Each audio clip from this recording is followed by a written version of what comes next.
Hello, good morning. Thank you for checking in. I'm Rob Rivera, a local real estate professional. Just a little bit about me. I live right now in New Rochelle. I grew up in the Bronx.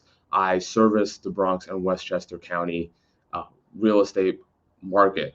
I help primary homeowners, investors, landlords. I have over 10 years of experience in the real estate industry.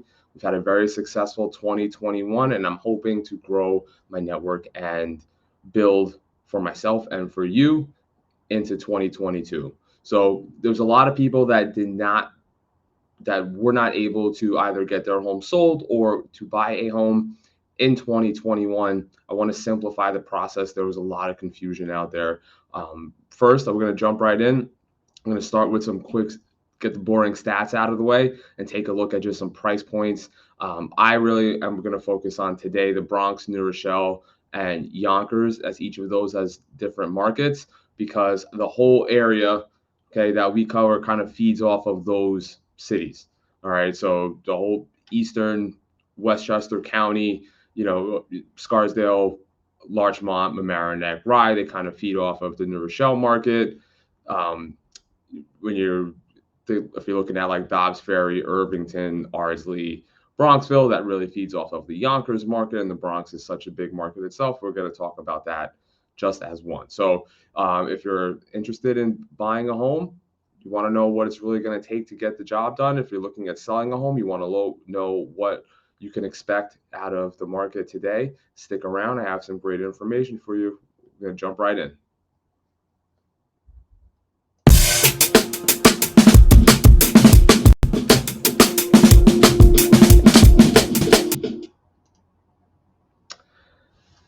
All right, so on the screen, searching for homes, we're going to start just by looking at the area market surveys. Okay, this is for the Bronx.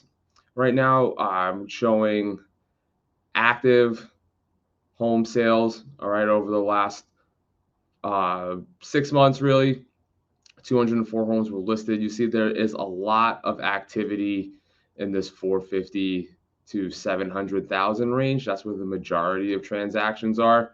The median home listed price was 625,000 there. Homes that were pending that went into contract, 197.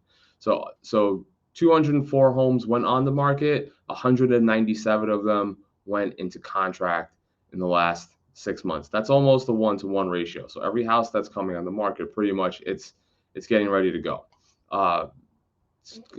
Strength in the market. The market is super strong, whether you're buying or selling. If you're buying, you have high competition. If you're selling, you should be able to get the job done. How many homes in contract? Again, from 500,000 to 700,000 is where the majority of home sales are. This is the most competitive price point.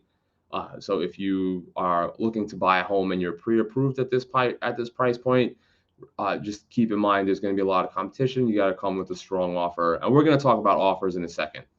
And let's go down to homes sold. Again, you'll see a bunch of these homes sold really from 500 up to 750,000. 365 homes were sold in the last 6 months in the Bronx. If you're looking at New Rochelle, in New Rochelle, the activity is obviously less. It's a smaller city. New Rochelle only has about 70,000 people. The Bronx has over 1 million. But the majority here is really from like 800 to 1.2 million, 1.4 million in this price range here of homes that are listed and homes that are sold. We're seeing a lot of these older, unrenovated homes selling. So you see a lot of homes in contract in Westchester County that are under the average market price. You see here, like a median market value is of a home in contract is 743,000. A lot of people buying and renovating old homes in Westchester County. And then sold homes, you have over 257 sold homes in the last 6 months. But for sold homes, you'll see that the price point is significantly higher, $845,000, the average price of a sold home in New Rochelle in the last 6 months. And then this is the Bronxville, Yonkers area. Again, a little bit smaller market, but price points again are going to be a little higher. This is Bronxville. It's not Yonkers. I'll fix that. Oops. We'll get rid of that. But we're going to go back over to the Bronx over here. So what does this mean for you when you are searching for homes? Well, one thing you really have to understand, if you take any of those average price points, all right, so I'll bring them up. In the Bronx, the average single family home listed right now today is $615,000. It is 1,663 square feet. If you're looking in Yonkers, it's 1,880 square feet, and it's listing for $649,000. And if you're looking in New Rochelle, it's going to be a little bit bigger, 2,700 square feet, and an average a median list price of $862,000. That's the median. Those are the middle line numbers for single family homes in those neighborhoods. If you are looking for a home below that price, there's a lot of competition to buy a house.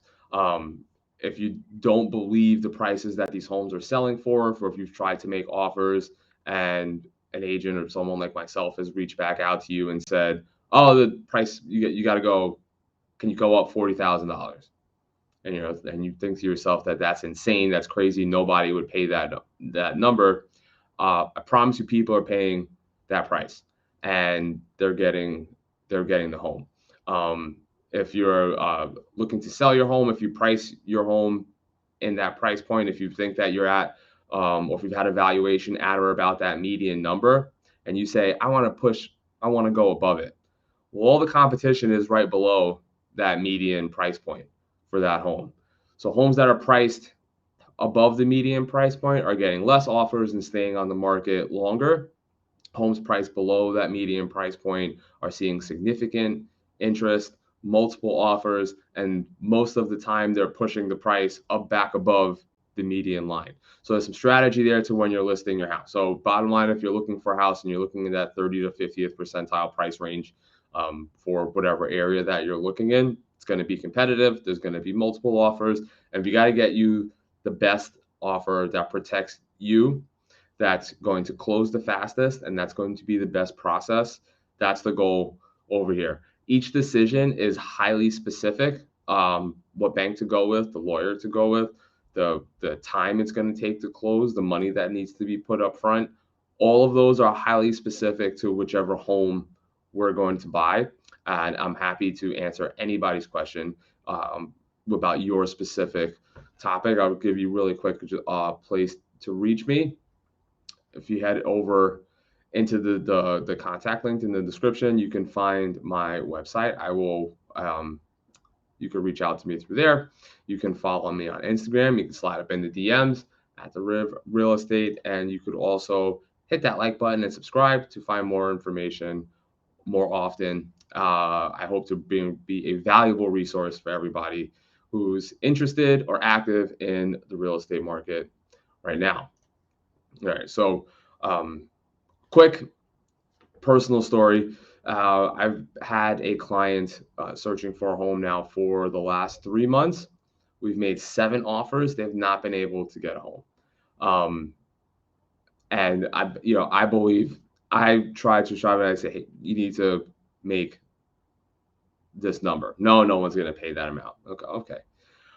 What happens? You don't get to bid. Hey, next house comes up. We need to make this down payment. I don't need to make this down payment. Just do this. I'm sorry. Sure, you didn't listen to me last time, and we're gonna get the house. Do you want to get the house? Okay. I have to trust my clients. As an agent, I work for you. I'm your avenue. I can't, force you to do anything legally. I can give you advice and submit it, but I act on your behalf. So I try to inform the people that I work with as much as possible, to the best of my ability. But if you don't listen, then I can't help you. Finally, after the 7th lost offer in 2 months, I'm happy to say that they took my advice. We're going into contract on a home right now in Yonkers. we are going to close within 45 days, and he's very, very happy with it. So please, like I said, I'm not doing this this is free information. You could take it with a grain of salt, or you could take it to heart, but I promise you, I'm giving you, the accurate opinion about what's going on in the market today. If you were looking for a single family house in the Bronx, and you are pre-approved for less than $550,000, please be ready to move quickly. And you gotta understand, not a lot of homes are going to be like really, really available at that price point. A lot of them are occupied. They need renovations. Something isn't going to really like fall in your lap. If you're looking and pre-approved at a price point 750,000, you're going to be able to set some more terms. We're going to be able to maybe get some concessions from a seller because they want to sell at a higher price point. And you're going to have a greater flexibility of area. You can go east, west, north, south. Not every neighborhood has homes for 500,000. If you're looking like Pelham Bay Country Club, you're starting at 650. Looking at Riverdale, maybe starting at about $700,000. If you're looking at Throgs Neck, maybe you can get away with 550 for a nice home. They have some older unrenovated homes on the market for in between 500,000 and 600,000, but something brand new, ready to move in, you're really looking above $600,000 at that price point. And the reason prices are so high is because inventory has been so low and demand is still so high. It has nothing really to do with interest rates, although that does help. It puts a few more people in the market. But the bottom line is inventory is very low in the market right now. But there's only homes for 2.5 months in all of the submarkets, pretty much. 2 months of inventory with 6 months of people looking to buy or sell a home.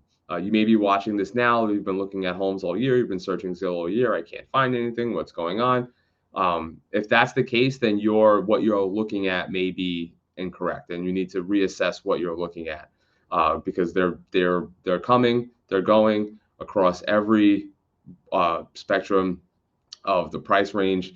They're coming available, but if you haven't been able to get one, it's because you either haven't been getting good advice, or you haven't been listening to the advice that you're getting, or you just have an unrealistic expectation of the home buying process and the housing market today. And we should talk, and we should see if this is something that you could do, because sometimes you think what's going to work for you, but in reality, it's not going to work. And that's why you've been searching for a home for 6 months to a year and haven't been able to make the decision. You think everybody else is crazy, but the definition of insanity, right? I mean, like, if you do things over and over and over again, expecting a different result, that's it's not going to happen. So inventory is super low. Prices are high. There's high competition for homes. Homes are exceeding multiple offers. For all those 200 homes that are in contract right now, or went in contract in the last 6 months in the Bronx, a few of them, or most of them, probably received multiple offers. So 200 offers got accepted. There may have been 800 that did not get accepted. Okay, so those 800 deals, that's 600 extra people, 800 extra people that are still in the market today for only another 200 homes. Okay. And if, equity wealth building is your goal, if you want to get out of your rental, if you need a bigger space because your family's growing, if you need to relocate for your job, if you need to better your life just because you can't take what you're doing any longer, then you need to do what you got to do to make that happen. And sometimes that means going up, some extra money in the price that you thought you were comfortable at, or it's living in a house that maybe not exactly what you needed. Maybe you don't need a 2-car garage. Maybe you don't need a big backyard.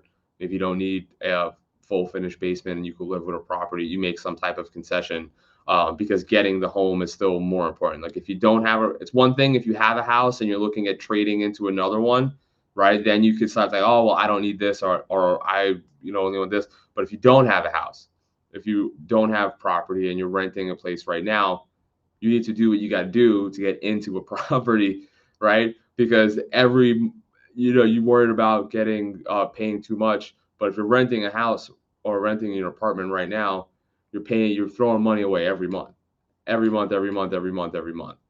But you're the cost of not buying a home is significant because you're giving the equity, you're giving the wealth away. Okay. Even if you bought a home without a finished basement, you wanted a finished basement, like you're still growing your equity, you're still growing your wealth. You just don't have a finished basement. If you're renting a home that you don't have any of that, and you're giving your money away, and you're saying, and all you have is your pride saying, I'm not buying a house without a finished basement.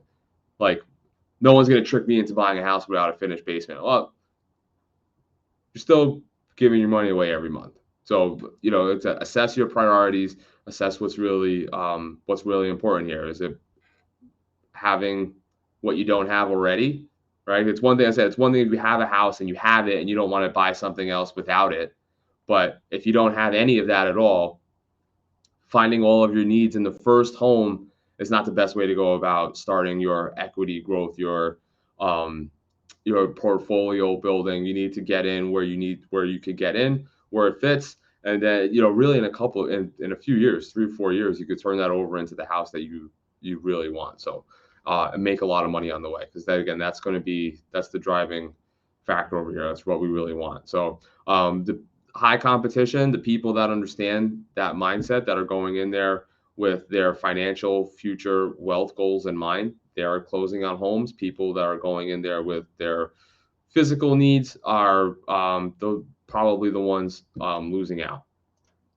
One other reason why there is low inventory, there's just so much confusion about the future of the stock market, the inflation rate, interest rates, the economy, and very legitimate concerns. But there's a lot of people that own homes right now that really want to move, but don't feel certain about taking on another mortgage, about moving to another area, about leaving friends, families, loved ones. Like, they don't want to take a chance and fail or risk their financial well-being going into another property. People still have PTSD from the housing market crash in 2008, but I want to say, and I also have a mortgage certification. I have an NMLS ID, passed my safe mortgage exams. I've studied what caused the housing market in 2008, 2009 to crash. And it's not what's going on right now. I mean, that was really brought on by subprime and predatory lending practices. The Dodd-Frank Act, the Consumer Financial Protection Bureau, the SAFE Act, big government regulation, 2009, 10, 11, all the way up to 2014, have really cleaned up the mortgage lending industry. Qualifying people for loans is significantly better than it was by tenfold better than it was prior to 2007. Risky lending practices are not allowed anymore, and if you do go into some type of loan that has possible risky tendencies, the disclosures that are required to let you know what's going on were not there 15 years ago by any means. So the demand in the market right now is really driven just by, one, a lack of homes that were built, because after the housing market crashed, home builders just didn't buy homes. And then in the Bronx and like Westchester specifically, having New York City here, a place where people are moving to, where they're building a ton of rental housing, and they have been building rental housing for about 15 years in New York at a very, very high pace, at a very, very high price point. The people that have been renting these homes, $2,000, $3,000 one-bedroom apartments, they don't want to rent anymore, and they want to buy property in the Bronx, Jersey, Long Island, Westchester. They want to stop paying that high amount, and they're, hey, we make some good money here. We want to, start owning some homes. So a lot of those those high renters, high rent rate renters are buying property now. And COVID had a big push on that as well, because luxury buildings, living in the really close into the city where people were going out to bars, to the movies, to shows at so much at such like a high pace. When a lot of that stopped, they said, well, I don't need to live in this smaller, expensive apartment really close to downtown Manhattan or in Manhattan for much longer, because everything that I was getting out of living in this area is not available to me anymore. I'm going to take a step back and enjoy, a family that I have and some more space and outside in the Bronx, Westchester, Rockland, above, homes out in Long Island. That's a huge thing. The movement of people from living, because they're still working in the city, so they still live in the area. And after you said, I live in New Rochelle, like Manhattan is not far away. When I lived in Manhattan and like growing up, I thought Westchester was like the boondocks, and now like living here, I was like, oh, I just hop in my car and just drive there. I'd be there in like 40 minutes. It's really close. So a lot of that has been going on in 2020, 21. It's going to continue into 2022. So that's another thing that we need to take a look at. And the solution to, again, like all the confusing news really that's going on about like the economy nationwide, is to simplify and specify. You need to look at your situation, your home, your needs. Okay. If you assess just those and don't worry about 20% price increases in Austin or inflation rates or logistical supply chain nightmares or, overvalued NASDAQ tech stocks. Okay.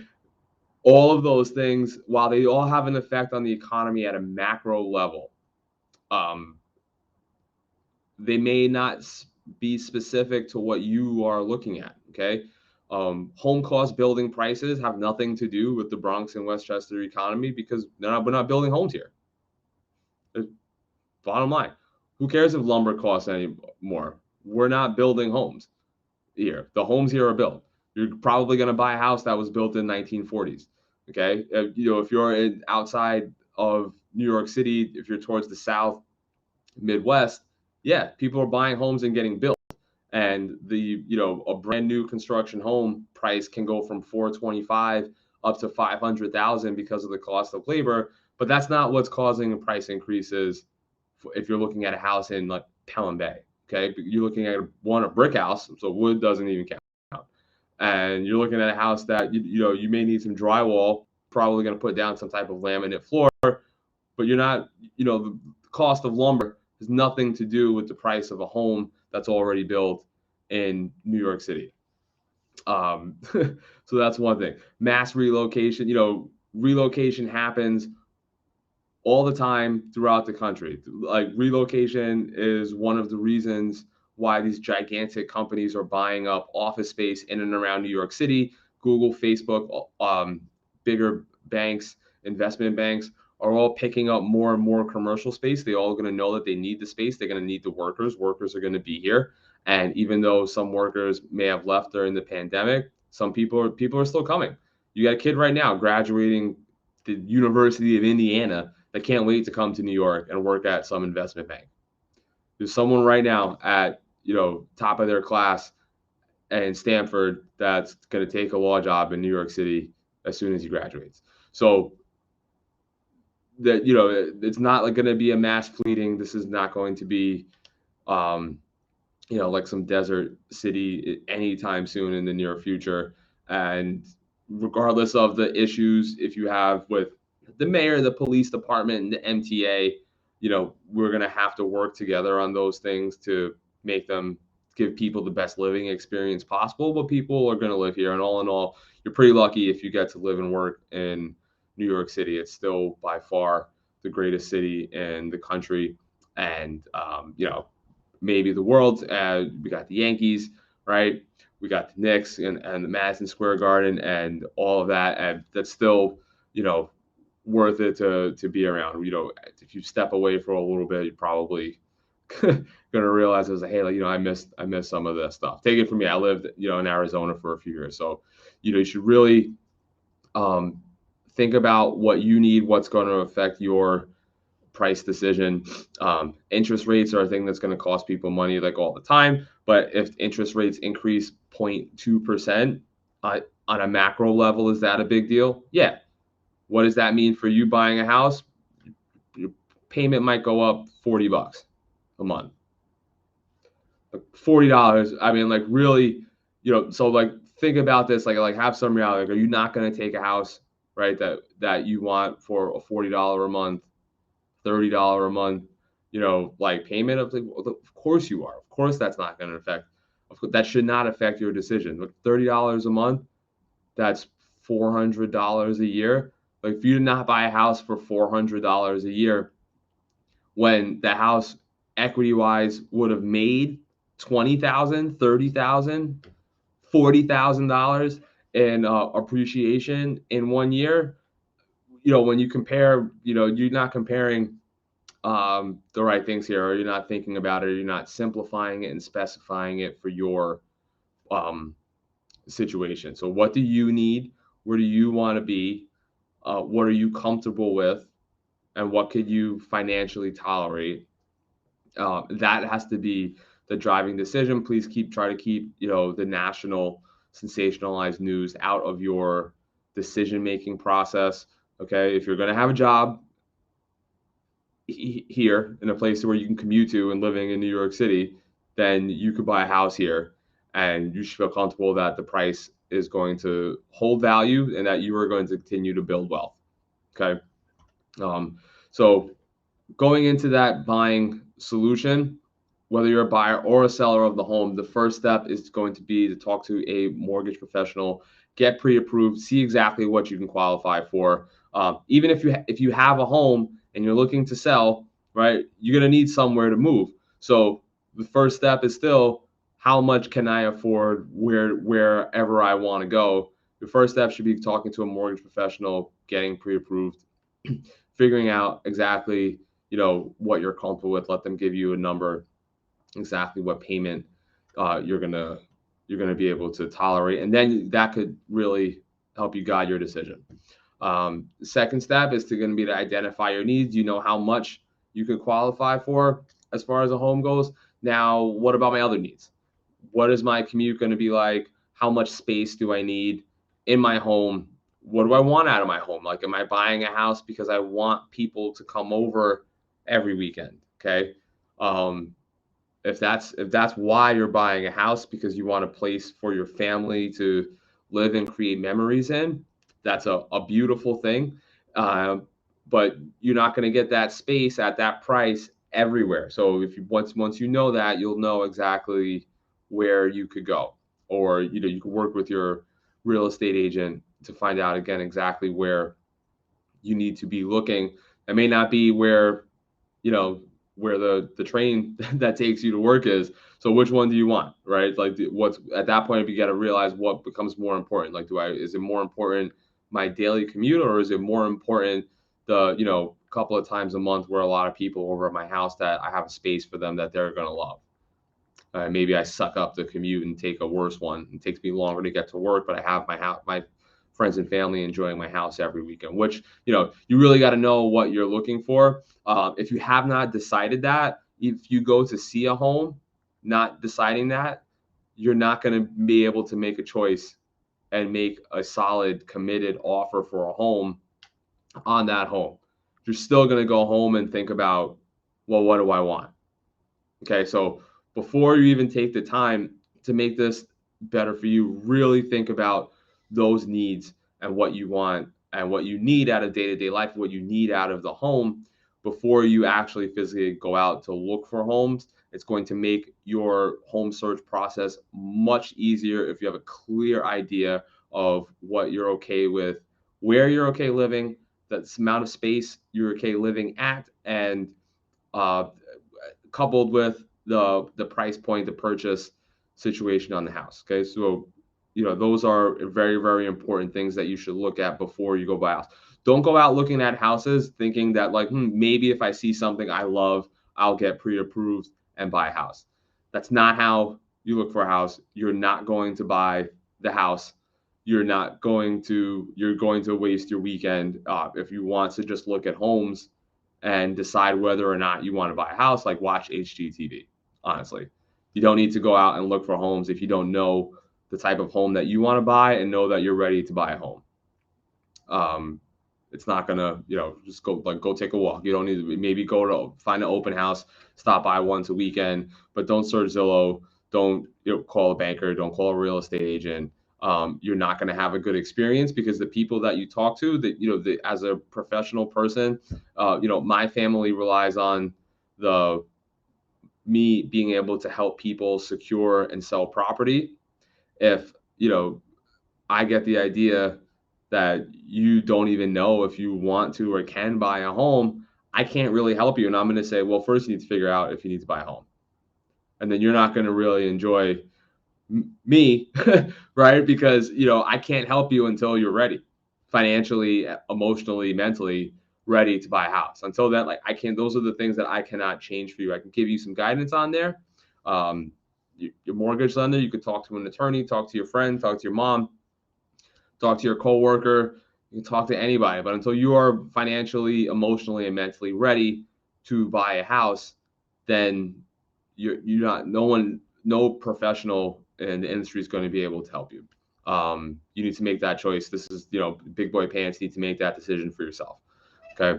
After let's get back into this. Now we have identified our needs. We're mentally, emotionally, financially ready. We got pre-approved. We are going to go look at a house. We go over, he called me, give me a call. Ring, ring, ring, Rob. I found this house. I want to go take a look at it. Here's my pre-approval. We talk about the living situation. We know exactly what we want. Boom, let's go see it. All right. So now you do know. We go check out the house. You love it. I want to make an offer on the house. Great. The next step in this home buying process is really going to be analyzing and scrutinizing your purchase offer. This is the last thing. Once we get past this part, you know that you're ready to buy or sell a house. So let me bring up my purchase pro forma here. I'll make this a little bigger for you guys to make sure that you can see it. I'll bring that up. All right, maybe I'll make it a little bit bigger. Give me a second. All right, so we're looking at a home in the Bronx. And by the way, I've coded this whole workbook in Google Sheets. I have it in Excel. It ties together possible rental income, private mortgage insurance, what your initial investment is, the lifetime value of the property, principal paid, equity, year before tax cash flow. I sit with all of my clients one-on-one and go through this. It's really a 10-year outlook on a purchase price, on a purchase, and exactly what it's worth financially. I have a background in financial modeling. I worked for commercial real estate for a few years, and so I like this. It helps out a lot. So let's say $649,000. What is this purchase really going to be looking to me look like for me? The average down payment right now, just across housing in general, is 7%. You can go as low as 3% down on conventional loans. Every home that has less than a 20% down payment, you are required to pay private mortgage insurance. So this home, you're going to pay $427 monthly, and you're going to pay a little bit more at closing. But you get to put less money down, and on a 30-year mortgage, you're going to have a lower monthly payment. So lower monthly payment, more cash up front. Or lower monthly payment, less cash up front, less equity. Higher monthly payment or more cash up front, you're going to get more equity. You're going to pay the loan down faster. What is the best? Again, this is a decision that needs to be made with you specifically. Your financial goals, your life goals, and your needs is going to determine what to do. Okay, just because you can put as low as 3% down doesn't mean that you should. Sometimes it may be better to put a higher down payment down. You're going to lower your closing costs. You're going to lower your monthly costs, right? But you need to be able to have and tolerate handing over more cash up front. So Again, this is a highly specific thing. Don't just say, I'm going to put as little money down and go with as long as possible loan. May not be the smart choice for you. But again, that is a specific thing that we could talk about individually. All right. So just the average is 7% down. Your down payment is going to be $45,000. Your closing costs, again, this is estimated. If it's at 3.16%, it'll cost about $20,000 to close on the home. That's an upfront investment of $65,000. You're going to need about, to put this much money down, you're going to need about that much available to close on the property. And again, your monthly payment, principal and interest and insurance is going to be about $3,100 a month. In the Bronx, property taxes could be $4,000 to $6,000 for a single family home in a decent area. I've seen them as low as in the 2000s. I've seen them as high as 7, 8, maybe 9. The same house, if it's in Westchester County, if you're looking in New Rochelle or Yonkers, the property taxes could be $10,000. And that brings right over here, I have your monthly payment, right? If the taxes are $10,000 monthly, you're going to be paying $3,900 a month. If the taxes are $15,000 for the same price home, for the same down payment, same interest rate, receipt, monthly payment goes to about $4,300. If taxes are $4,000, same price home, monthly payment goes down to like $3,400 a month. So another thing when it comes, taxes are another thing when it comes to looking at purchasing a property, and that's going to be determined by where you live, but it may push or pull you in either way. And qualifying for a mortgage, I'm going to go over mortgages and mortgage qualifying on Tuesday in the all things mortgage session. So if you like this, but you want to know maybe a little bit more about qualifying loans, loan programs, please stop over on Tuesday or check back. The video should be recorded on the page, and I'll be going into, qualifying like for the loan. That's a whole nother topic that I don't want to, jump into just at this moment. All right, so back to our price sheet over here. Let's say the house is $625,000. All right, now my monthly payment's $3,355. I'm a little bit more comfortable with that. Or if it's a less expensive house, but in an area with higher taxes, $3,900,000. Like, okay, so now I'm more comfortable with that. What if I could put 10% down? Oh, my monthly payment goes down. What if I could put 20% down? Okay, yeah, I could buy. That looks great. That's more in line with my goals. So if playing with all the different parts, the down payment, the where you're going to be with taxes, even the mortgage term. If you change this to a 25-year term, payments go up, but your equity goes up. Okay, when you're talking about loan terms, equity growth or how much equity you have in the property, right, based on the amount of your down payment and the principal payment and how much the home is going to appreciate, all of those things. This is the end goal here. Is equity. How much am I worth? After 1 year, if this was your purchase outlook, if you bought a house for $600,000, 3.5% interest, 20% down, all right, the home appreciates, and next year the home value is now worth $625,000, which is a very, very safe outlook. The property taxes are $12,000.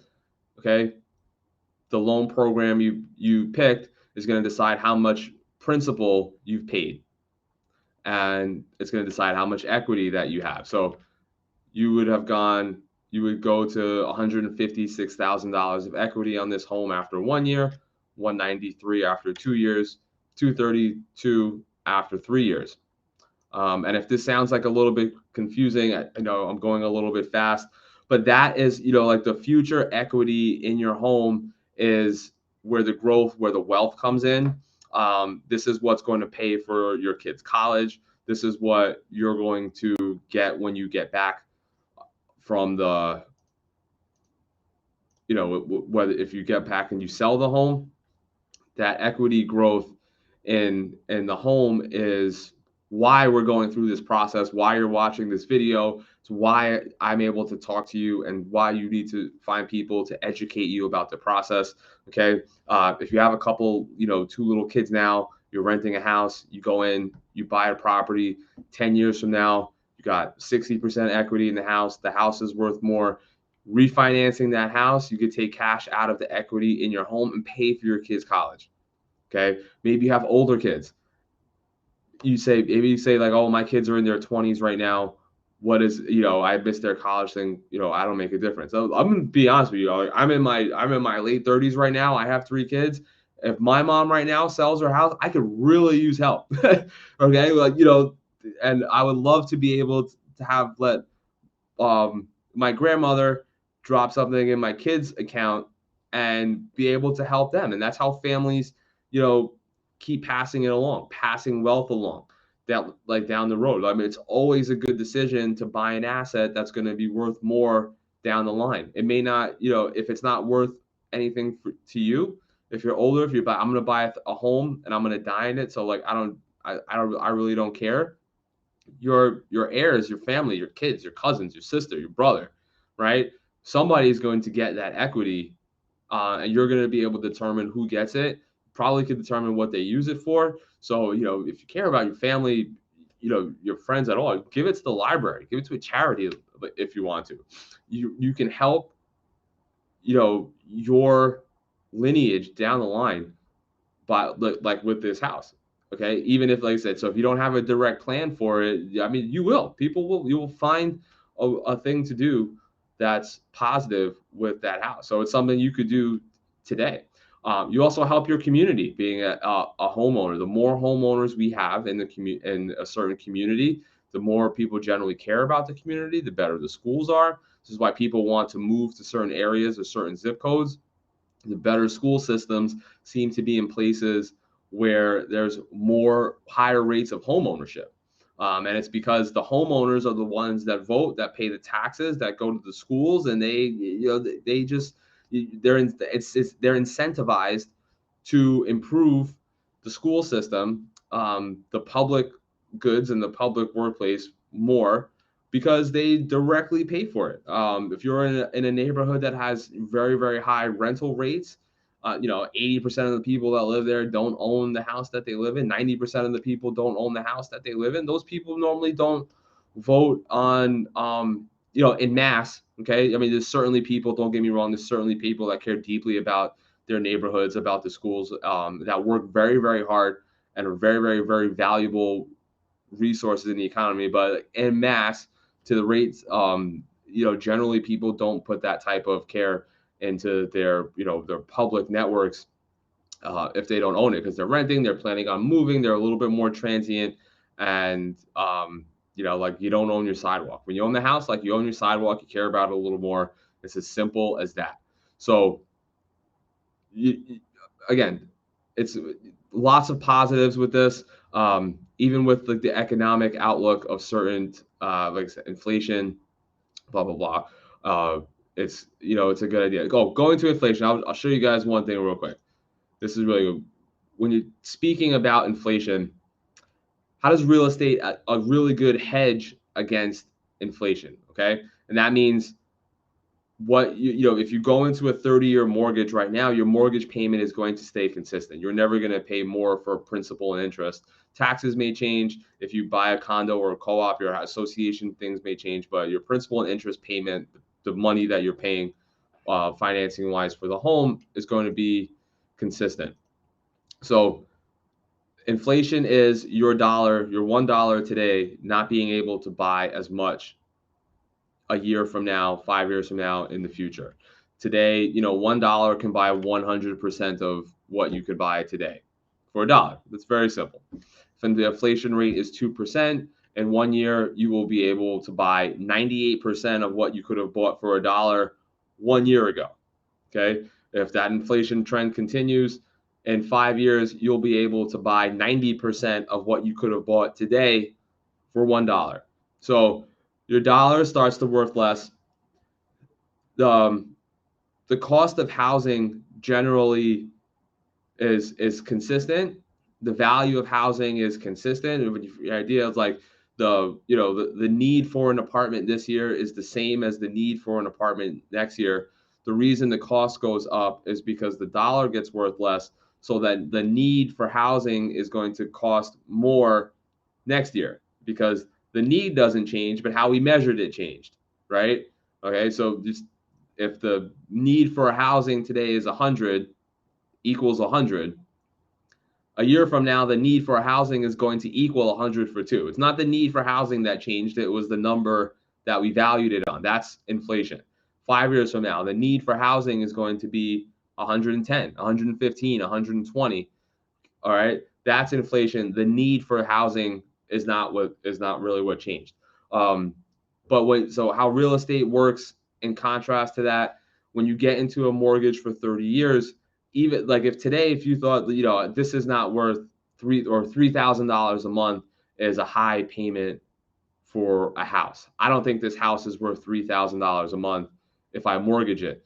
You're gonna get that. You're gonna get a 30-year mortgage. Okay, so paying $3,000 a month for this house 10 years from now, 10 years from now, the value of that house could be $4,000 or $5,000. You're still only going to be paying $3,000. So when you get into this long-term mortgage, inflation is going to happen. Cost of goods, cost of things like that are going to happen. You get a traditional 30-year fixed rate mortgage. Your payment for that house is the same. So 5 years, 10 years, 15 years from now, you're paying less than what it is worth to have the home. And this is why housing prices are going to appreciate. This is why buying in like the Bronx and Westchester County is always going to be so solid, regardless of what happens in the whole macro area, unless, knock on wood, something devastating happens to New York City. And COVID, I think in the long run, it's going to suck. It had a huge impact. It's not devastating to the New York City, to the economy. I mean, there's individuals that have been devastated. I don't want to take this away or downplay what the last couple of years have been. Individually, people have been devastated. I've been affected by it. I've had my family affected by it. We've had to quarantine for a month. We've missed events. We've missed a lot of things. But when I take a step back and look at, some people have lost people in their lives, and that's tragic. And I'm very sorry if you have been or been infected in that way. But the outlook is that we're going to be able to step out of this, think about, reassess our lives and our living situations of what we need to do. But when you take a step back and look at the city where you are in general, is COVID going to have a drastic effect long term? Probably not.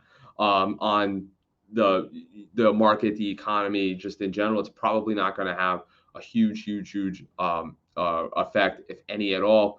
It's likely it's something that'll be able to get wiped away, hopefully sooner rather than later. So when you're looking at purchasing a long 30-year asset, you got to understand that, getting into it today, if you can tolerate the payment, if you can tolerate a payment today, it is going to be worth even more in the future.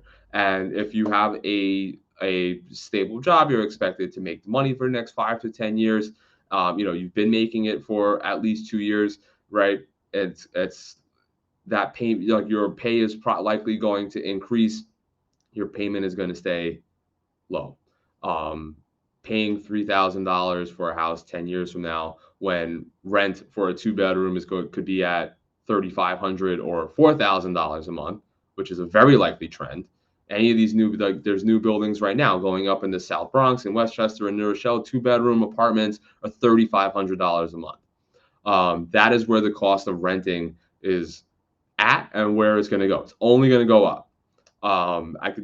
If you want to give me a call, I'm happy to discuss commercial real estate finance to you, but rent prices are only still going to go up. They have to, but it's built into the system. It's part of, right? The inflation costs and things like that. It's why these people buy and build buildings, like why they're here, because they're going to make money. Rent prices are going to continue to rise. They may rise slow. They may not always rise fast. They may cap it at 1.5%, 2%, 2.5%. I feel like the city is going to start capping some rent increases, but long term it has to go. Long term it has to go up. Otherwise, that's a big financial situation. And if it doesn't, then people aren't going to build. They aren't going to renovate, and then the housing that's here is not going to be attractive and available for the people that live in them. So rent prices are going to continue to rise. Prices are going to continue to rise. Inflation is going to happen. It happens every year. The value of the dollar changes up or down every year. The last year that we saw double-digit inflation, over 10%, was 1981. The 70s, early 80s were rough financial times for sure. We had double-digit inflation where the value of just goods skyrockets. That's scary if you've lived through that. If you were born through there, I just missed it. Came around just right about after, but my family certainly came out of that. Late 70s, 80s New York City downturn. It affected their financial decisions and outlooks like for a long period of time. That type of trauma, lives in families and generations. And being knowledgeable about the real estate market, studying myself, I have conversations now with my parents, with my older generation of my family, and I'm able to open up their eyes a little bit. And, they trust me a little bit, so I'm happy I'm able to do that. The cost of everything else, right, that it's going to affect your decision to buy or sell a house. That's the risk to inflation. It's not the value of the house, it's the cost of everything else. And am I going to be able to value a house? Because if I make $10,000 a month, $3,000 a month goes to the cost of my house. That's other $7,000 a month I know that $3,000 a month is not going to change, right? So if I get into a mortgage, it's going to be $3,000 a month. If inflation is 5%, 10%, it's not my housing cost that's going to go up. It's everything else that I need. So that $7,000 a month buys me so much gas, so much food, lets me go do so many things, lets me buy so many things for other people. If inflation happens, it's going to affect that money, not your housing money. So, that's the scary part about inflation. It's completely separate from home prices, home value appreciation, housing costs. It's about the consumer. That's why it's called the consumer price index.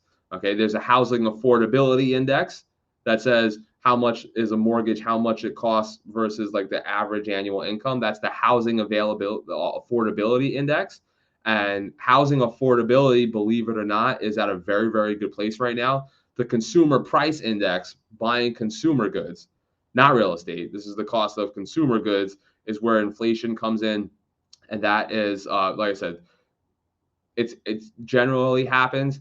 It has not been above 4% since 1991, and a 1.5% to 2% is very, very reasonable. If we're going to see 2% inflation, that's fine. Honestly, it's been happening every year. It happens through the greatest economic growth over the last 10 years, the skyrocketing of the rebound from the Great Recession, the rise of the stock market over the last like 3 or 4 years. Guess what? There was inflation. 2018 inflation was 2.5%. I don't think anybody thinks that 2018 was a terrible year. 2017 it was 2.13%. Terrible year financially. Financially, I mean that. All right, so financially, if you're thinking about 2017, 2018, your portfolio, your 401k did fantastic. And look, we had over 2% inflation in those years. Nobody talked about it. No one was scared that the roof was going to fall off. You always have people that are skeptical. You always have the Fed looking into things. You always have really big, stories that come out like every year about what's going on in the housing market and inflation and home price appreciation and things like that. And that's good because people are watching what's going on. Like, you need that to happen. But 2016, 2017, 2018, 2019, some of the greatest, years financially for the economy in recent memory. We saw, 1.5 to 2.5% inflation in those years. So, people are not sure about what's going to happen with inflation coming out of COVID, right? I mean, you got to understand that's the scenario. It's coming out of COVID. What do inflated prices look like?